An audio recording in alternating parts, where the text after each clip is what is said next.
I love Dragon Ball FighterZ. One look at my channel and it's pretty obvious how much I enjoy this game. Between all the guides and online matches, I've played it more than any fighting game in recent memory. There is definitely a ton to love about this game, but the game also isn't without its flaws. So today I wanted to discuss 5 things that I love and hate about Dragon Ball FighterZ. These are in no particular order, and of course they're just my opinion. So without any further ado, let's get started. So the first thing I love about Dragon Ball FighterZ is the combos. They are just so much fun, and when you add in the assists, they're just that much better. I definitely always enjoy combos in this game. They're my absolute favorite. So just then I spent a lot of meter and resources to get about 75%. Which isn't bad, there's nothing wrong with how much damage that did, but if I also use Android 21 again, and do a much shorter combo into level 3, it still does a pretty ridiculous amount of damage for not very much effort. So just this combo right here is going to do a pretty chunky amount. So almost 50%, and it was very, very easy. And combine that with sparking, and you have a very crazy high damage combo that didn't require very much effort. And if I did that long combo in sparking, it wouldn't really add that much to it, because sparking damage does tend to scale with longer combos. But honestly, that's just a minor gripe, and it's not that big of a deal to me, because the long combos are so much fun to do, they feel good on your fingers, and the amount of damage you get feels justified. Now of course there are the crazy touch of death combos in this game. I know all about those, I've made plenty of videos on them in fact, breaking down how to do them. And to some people I know that feels like a bit much, they don't think they should lose one character for a single combo, and I can definitely understand where they're coming from, but at the same time I love seeing those crazy combos at tournaments. It gets me very excited, very hype. So as long as those crazy touch of death combos are tough to do, I'm all for them. I really only take issue when the combos are easy to do and still kill the character, which is very rare in this game, especially after all the patches. So now let's move on to something I hate about Dragon Ball FighterZ. So first up we have the auto combos. Now I understand why developers feel like it's a good idea to include auto combos. They're a great way to get new players into fighting games and make them feel like they can do really fun, flashy stuff for not much effort. And I don't really mind that aspect of the auto combos. My main issue with these are twofold. The first is that they're actually very good in a competitive setting because you're not locked into the combo. You can land the first part of the auto combo, and then do a crazy damaging combo, and then tag into super if you want to, and get a ton of damage, so you're not really missing out in that department. You can still use the auto combos to get a good hit confirm, especially online, and your combo can still do about 50% damage for not very much effort. And my second big issue with auto combos is that they're not created equally. So Frieza, for example here, has a full screen third hit to his auto combo. And to be fair, Frieza is definitely not considered a good character in this game, but it's just nuts that he can actually snag you from full screen by mashing a single button. That just seems a bit ridiculous, doesn't it? And as cheap as a full screen attack is, it's nothing compared to characters like Cell. Their auto combo is even more crazy. So if I tell Cell to do an auto combo, he leaps forward a tremendous amount, and the third hit is actually a throw as well. So for example, if I was to just block this and reflect it, he can still catch me. Which means even if I block certain setups and reflect appropriately, I'll still get hit with a full combo. And that's the kind of stuff that can seem very cheap, and it's not just Cell. Characters like Goku Black have a very similar auto combo with the exact same problem. So if I have Goku Black do his auto combo, it's just as crazy. It has crazy good range on it. But even that's not the worst part about auto combos in my opinion. To me, the worst thing about auto combos is that they autocorrect. So if I hop over Goku Black here, he can actually autocorrect and hit me. And that to me is just ridiculous, because the one weakness auto combos should have, in my opinion, is whiff punish properties. If the opponent's trying to go for that easy hit confirm and just mash a single attack, then I think you should be able to see it, jump over it, and then hit them from behind. But you actually can't do that against characters who have really fast auto combos, especially if they have crazy good range like Goku Black or Cell. Now once again, I'm not entirely against auto combos, but I do think they could stand to be a little bit weaker in this game and also a bit more consistent. Because as they are now, it feels very unbalanced and honestly a bit too powerful, especially when it comes to how hard they are to whiff punish. But now let's talk about something else that I love about this game, and that's just how gorgeous it is. This game is just beautiful to look at. Like every single attack, even something just like this heavy attack, just looks gorgeous. It's so cool. And the level 3s are incredible as well. Even something basic like Goku's level 3 has so many hit effects, So many spark effects, just so much stuff, and all the cell shading and the lighting effects are so phenomenal. As someone who's actually worked in 3D animation and also worked in the game industry itself, this game is astonishing when it comes to how pretty it is. And since this game is stylized and doesn't rely on a realistic graphic style, it's never going to look outdated. It's always going to stand the test of time. Even 10 years from now, this game's going to look gorgeous, because let's face it, it looks just like the anime. It feels like it leapt right off the manga and into my video game console. It just looks gorgeous. I think you'll have a hard time finding anyone who gets tired of looking at this game. It's just so pretty. So now let's move on to something I hate, and that's Vanish being positive on block. Now please understand, I love Vanish in this game as far as combo extension. I think it's a very fun hit confirm option, and I love how if you're doing a combo, you can actually use it to snap in the other character. For everyone, it's pretty much universal, so I can snap in the other character, and if they're trying to recover some blue life, then they come back in with nothing, and that's just awesome. They can't recover any more of that health. So when it comes to things like hit confirms or snapping in the character, I absolutely love Vanish, can't get enough of it. However, the fact that it's plus on block is a bit much for me. It's a bit of a deal breaker, mainly because it allows you to keep pressuring the opponent without having to really sacrifice that much. And I do hear some people say that it should be plus since it costs 1 bar. But please understand that if that was the case, then every level 1 super in the game would be safe as well, or let alone that, it would be plus, right? And that would just be crazy if every character could just do supers whenever they felt like it, and you had to block it, and once you blocked it, it was still their turn.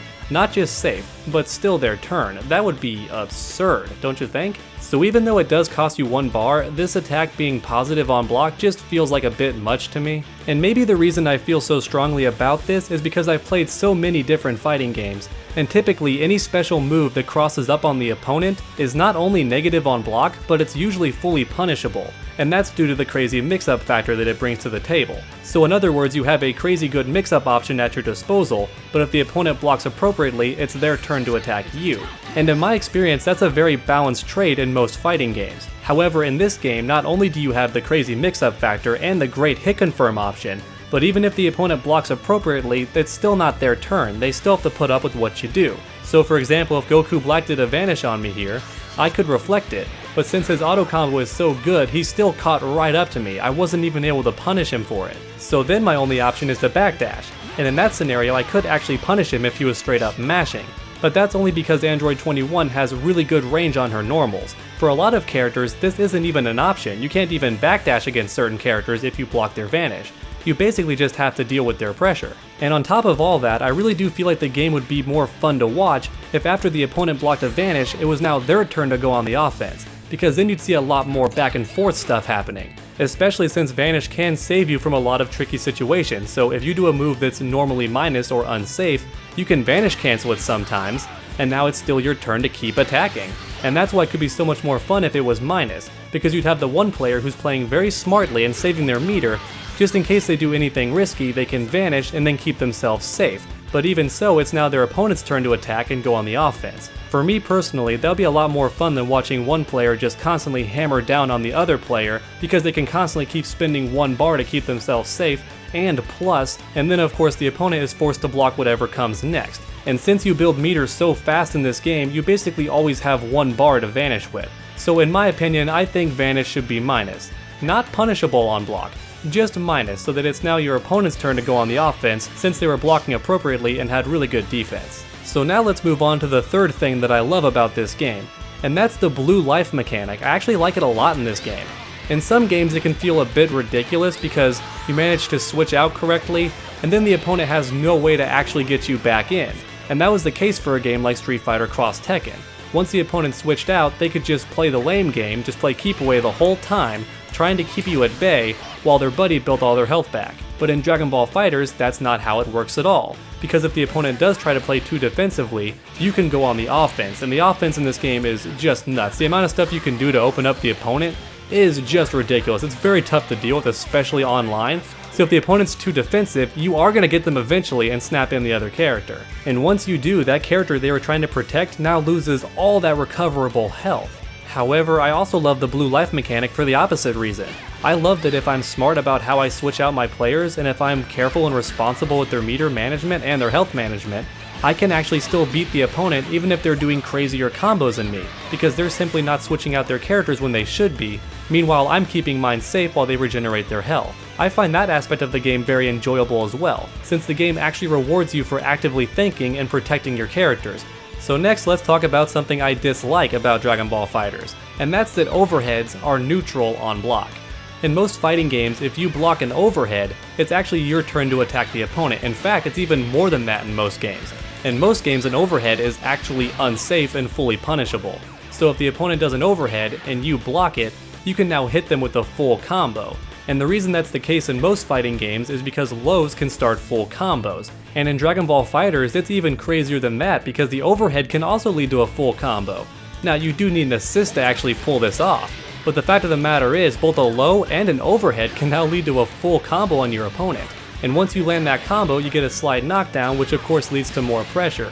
So overheads in this game are even more powerful than they are in other fighting games, and yet they're still not punishable on block. And I'm not necessarily saying that they should be, however I do think it would make more sense for them to be minus. That way if you do block appropriately, you can now take your turn back. That's just how I personally feel about it. Similar to Vanish, I feel like it'd be more fun to watch the characters go back and forth, and if they block your overhead, it's now their turn to attack you, and if you block their overhead, now it's your turn to go back on the offensive. I feel like that would be more fun as a gameplay element and also more fun as a viewing spectacle at tournaments, because once they block that overhead, oh man, here we go, it's now your turn to attack. And in fact, during the beta, I thought that since the overheads leave the ground, that they would be beaten by down heavy, but they're actually not. They're not treated as air attacks, even though the animation puts you off the ground, and you can also beat a lot of low attacks with the overheads in this game too. But even so, they're not treated as airborne attacks, so the down heavy isn't actually immune to them, which I found a bit odd. So for me personally, I think it would make more sense for overheads to be minus on block. Not fully punishable, but just minus enough so that it's now your turn to go on the offensive, especially since defense in this game can be so tough, especially online. It can be really hard to block with all the assists and the overhead option combined with the low options. Blocking can be very difficult, so I think it makes sense to reward the player for having good defense. And one more thing that I love about this game is Sparking Blast. I think it's one of the best comeback mechanics in any fighting game, because you start off with it by default, and if you have all three characters still around, it's just a short burst of damage, and it lasts for a very little amount of time. But even so, if you land a combo, it can deal a crazy amount of damage. Not to mention it recovers your blue health actively, even if you don't switch out the character, so it's a great defensive tool as well. Especially since if you activate close enough, it gets the opponent off you, and I absolutely love that aspect about it. Not to mention that if you lose a character or both your characters, then sparking lasts for a much longer amount of time. So not only can you deal massive damage for a much longer amount of time, but it's also like an active armor that keeps healing you. Even though the opponent has 3 characters left, they're not going to do very much damage on you until that runs out. So it's honestly a perfect blend of offense and defense in my opinion. And even though sparking is such a fantastic tool, it also has weaknesses as well. Because if you know the opponent's going to try and pop it, you can actually fully punish them for it. So for example, if I tell Android 16 to pop sparking, I have multiple ways that I can punish it. I could jump backwards and go for a super dash, that could catch him right after he activates it. Or even better, I can pop super the second I see him go for it, since Sparking Blast does leave you vulnerable for a short period of time. So even though it's a very powerful mechanic, it does leave you open to an attack, so you have to be careful about when you choose to activate it. And the best time to do it is of course during a combo, but there are certain situations where you can use it raw. But I just love the fact that it's risky, how if you're smart and you're looking for it, you can actually punish the opponent for going for it. So not only is Sparking Blast a fantastic comeback mechanic with great offense and defense properties to it, but it's also a bit of a mental game because you can't do it whenever you want to. The opponent can blow you up if you're too careless with it. And next, let's talk about something I hate. And this one's actually a two-parter, or at least there's 2 aspects of why I dislike this. If one of these things got better, I wouldn't really care so much about it anymore. The first one is about how Super Dash can sometimes cross up, and that feels really cheap in certain situations. Not to mention sometimes the opponent will Super Dash, and you'll vanish on reaction to try and punish them for it, especially if they're low on life, and the Super Dash will actually spin completely around and still hit you. That can feel very frustrating, especially since Super Dash leads to a full combo. So the fact that Super Dash can both cross up or hit the opponent by turning completely around without the opponent actually being in control of it is a bit frustrating. Maybe if there is some sort of way they controlled that and it came down to skill, I wouldn't mind as much, but the fact that they just do super dash sometimes and it crosses up without them even trying to do it, or it'll spin them completely around to hit you, that feels a bit frustrating because I know the opponent wasn't really trying to do that, they just got a bit lucky. And honestly, I wouldn't care about this very much except for the fact that crouching heavy is a bit hit or miss in this game. It doesn't actually autocorrect, so if the opponent does a vanish and I do down heavy too early, there are times where they actually still hit me in the back of the head, and that's frustrating because this move is meant to beat that. And it's the same with super dash. I'll try to punish their super dash with a down heavy, and sometimes I get counter hit, which can be very frustrating and quite salt inducing since super dash is already so good, and I'm trying to counter it, and I just lost. It kind of feels like if you were playing rock paper scissors and you used rock to beat scissors, but scissors still won because the game said so. And since super dash can sometimes cross up, I've even had it cross me up when doing down heavy and smack me in the back of the head.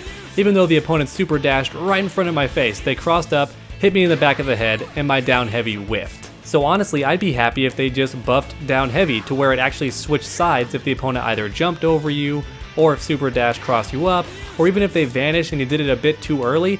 I would like if down heavy, especially slower down heavies, would actually switch sides to compensate, especially since auto combos already do that, and that's super easy to do. So I feel like down heavy, if it corrected when the opponent crossed you up, would make up for everything, but if not, I feel like super dash shouldn't be able to cross up pretty much ever, and it certainly shouldn't switch around 360 degrees to hit you when you vanish behind them. For me personally, that's a bit much. So now let's talk about one more thing that I love, and that's the crazy pace of this game, especially when it comes to watching tournament gameplay. This game is just a spectacle. It always has me on the edge of my seat, and that's rare for me after watching fighting games for so long. They can honestly get a bit dull after you watch them enough, especially games like Street Fighter V, just in my personal opinion. I rarely find Street Fighter V exciting to watch anymore unless someone's using a new character who was available in a DLC pack, because that character's new and I haven't seen him before, and I love seeing new tech get discovered for them. But outside of that, a lot of fighting games can get dull after the first few months. But not for Dragon Ball FighterZ, at least not for me personally, because the game is just so fast paced and it's constantly going back and forth. It's just so much fun to watch. Not to mention the crazy combos combined with the absurd mix-ups, especially with certain characters like Gotenks. You see some of the stuff these pro players can pull off and it's just amazing. And even honestly other YouTubers that I watch sometimes, I see some really cool stuff and I'm like, wow, it's just so much fun to watch people play this game. In fact, it's fun just to watch people block correctly in this game because there's so many mix-ups to deal with. So when you watch a player like Dogura just block absolutely everything, or Goichi, they both have legendary defense, so when you watch them just block mix-up after mix-up, and you're like, how did they do that? So I don't know if that's as exciting for any of you listening, but for me personally, just watching someone block correctly is really hype. I get hyped just watching people block in this game because the pacing is so intense and so much fun and so engaging. So next, let's talk about one of my biggest issues with this game, and it's something that many people agree on, especially top players at tournaments, and it's that certain characters in this game, a select few to be in fact, are much better than other characters on the roster. Because in my honest opinion, this game is so close to being balanced. Most characters are around mid-tier, I would argue. You have a couple characters who are below average, but they're still fairly capable. But then you have about 5 or so characters that are just godlike, they're legendary. And you know this because everyone at tournaments is using them. In fact, most of the top players are using one of each. They have 3 of the big 5 on their team. So even though I am a strong supporter of buffing weaker characters, I do think we should do that. Characters like Beerus, they need some love. But honestly, no amount of buffing the weaker characters is going to change a thing if the really strong characters stay as strong as they are. At least when it comes to tournaments. When I play online, I do see a good amount of variety, although as I climb through the ranks, I'm noticing less and less, which makes me a bit sad. I'm already seeing a ton of Bardoks, I'm seeing a ton of Android 16s, a ton of Cells. Whereas before I saw a lot of Vegito Blues, I saw some Beeruses, I saw some Vegeta Blues, I saw other characters of that nature, and that was a lot more fun to see people just playing characters they love. But as you climb the ranks, you'll notice that stops being a thing. People are basically using all the good characters.